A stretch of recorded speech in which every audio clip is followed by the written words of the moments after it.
bùi chal meu rin nom reng tu ra in tiam kha khoi an nghe mo i chuan tak le bua leng thang ta ang lo ni chia tiam thu se tu chol kha pui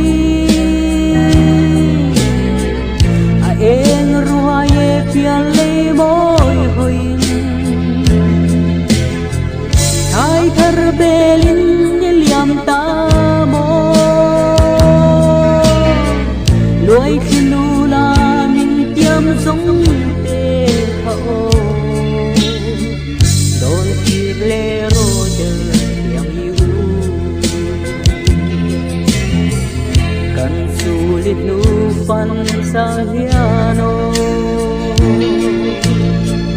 i thar le chin don ru ka in lai na in chun ni za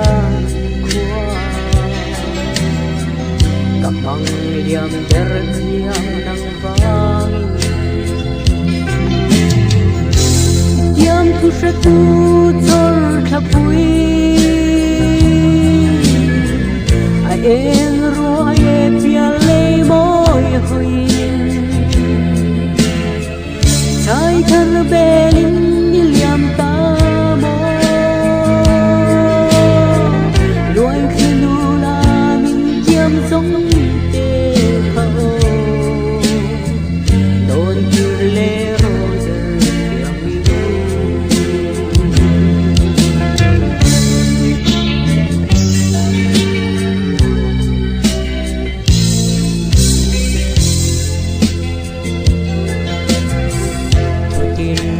kan sam tu lai te mangai na par zu